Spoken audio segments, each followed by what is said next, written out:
Almost everyone sincerely believes that he or she listens effectively. Consequently, very few of us think that we should really develop these skills. But in fact, listening effectively is something very few of us can do well. It's not because it's difficult, it's just because nobody's really taught us how to listen effectively. Since so many people struggle on how to do this, I've collected some of the most common ways people can help themselves listen more effectively. The first is minimize distractions. Both psychological and physical distractions can interfere with communication. Even when you generally want to listen, it's hard to ignore the tug of incoming emails, people passing by, or the ring of your cell phone. When you really want to listen, you need to try and cut all these distractions out. Another one is talk less. Sometimes the best approach to listening is to stay out of the way of the conversation when the person's talking. If you're normally a talkative person, try to ration the amount of phrases or comments that you make within a conversation. Author Mark McCormick explains in our book that silence is what keeps you from saying what you need to, and it makes the other person say more than they feel that they should. Number 3 is verbal and nonverbal cues.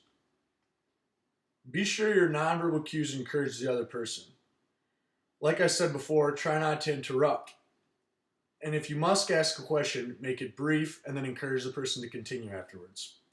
Nonverbal behaviors that show you're listening include nodding your head, eye contact, leaning forward, and being still. Lastly, ask questions.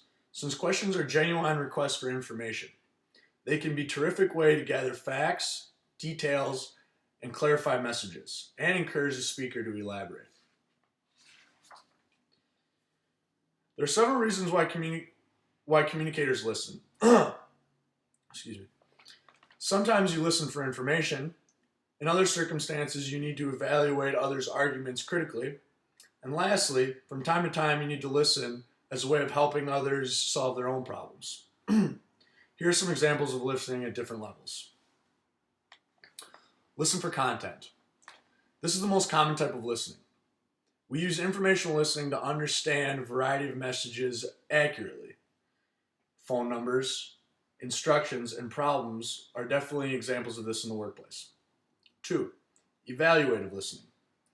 When faced with a speaker who is trying to persuade you, the proper attitude is evaluation. What are the speaker's motives? How accurate are the facts? Are there any predictions?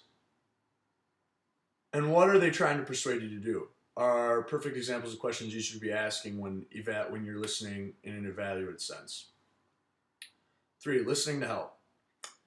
We listen informationally for our own benefit. At other times, though, we listen to help the speaker in some way. Sometimes the help is personal, and other times it helps meet organizational goals.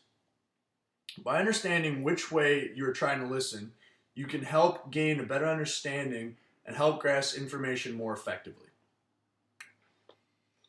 For most workers, listening is the most frequent type of communication at the job, occupying more time than speaking, writing, or reading. Listening effectively requires that the listener minimizes distractions, talks less, pays attention to verbal and nonverbal cues, and asks questions as well. Throughout your career, you may need to use 3 different types of listening. The first involves seeking information. Avoid making judgments and listen to the main and supporting ideas. When you're evaluative listening, it is used to appraise the quality of the message. Seek for adequate information and consider the speaker's motives. Lastly, listening to help involves responding in a way that helps others resolve their problems. And the best way to do this is by analyzing and being supportive. Thank you, everyone. I hope you enjoyed my speech. However, I do have my activity to do yet, and what I'm going to do is I'm going to split the class up into 2 rooms, or into two teams. We have the team over here on the left and the team over here on the right. And what we're going to do is, I have a story to tell, and one side of the class is just, this left side is going to listen to the story and that's it, and answer some questions at the end. This right side of the class, however, you guys are going to listen to the story and try to count how many times I say the word "and" within my presentation. And then at the end, you will also answer some questions I have as well. So here we go. This is just a story about my summers and how I spend my time in Spain.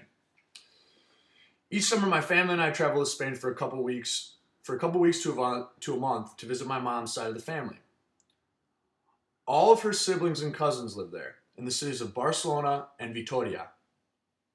Each year we take a weekend to rent a cabin in the mountain range, and we all go up there to relax.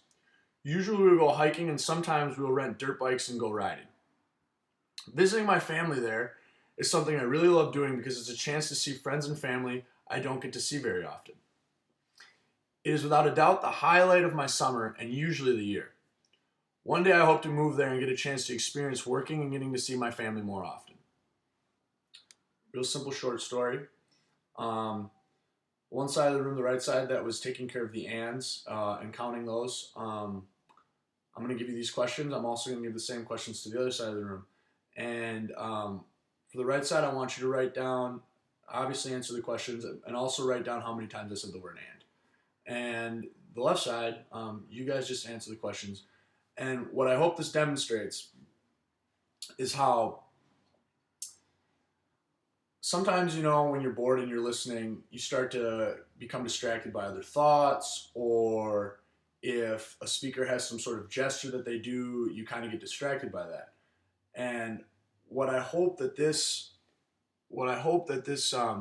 shows you is that by just a little distraction of kind of focusing on the word "and," how much it'll probably throw off how much you actually grasp and get from the story I just told. So I'm hoping, I haven't done this before, so I'm actually hoping that when you guys answer the questions, the left side, the side that was just listening to the story, I hope that you guys will actually be able to answer all the questions all right or pretty close. And I hope the right side of the room that was listening, I hope that you guys were more, because you were more focused on listening to me say and on counting how many times I said the word "and," I'm hoping that it'll actually throw off how much you brought in. So the questions are, why do I go to Spain? Number one. Number two is name one or two of the cities I visit. One is okay. I'd really actually be impressed if you could answer both of them. How much time I usually spend there. I mentioned that towards the beginning of my presentation, or towards the beginning of the activity in the story. What are the two activities I mentioned when we rent that cabin in the mountains? I mentioned two activities that we usually do. One is very frequent, and the other is more of like a sometimes, like if it works out. And last question, one day, what do I hope to do with the experience I've had, and what has it kind of led me to try and do later in my life? So if you guys can answer those questions, I'll give you guys a second here, and hopefully by the time you finish, I'll still have some time to go over, and we can actually see the way this whole thing played out. So go ahead, I'll give you guys a minute.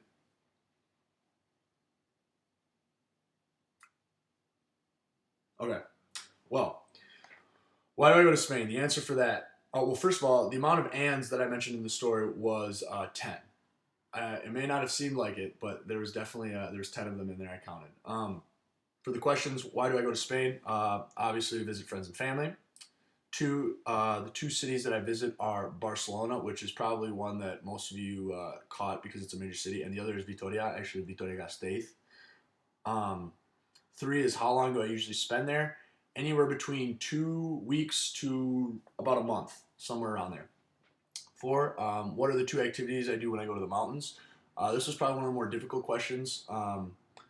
Hiking was definitely one of them, and the other was sometimes we rent dirt bikes and we go riding. And the 5th question, one day, what do I hope to do? That is actually get a job there and hopefully get to see my family. So I hope you guys enjoyed my presentation. Have a good day. Thank you.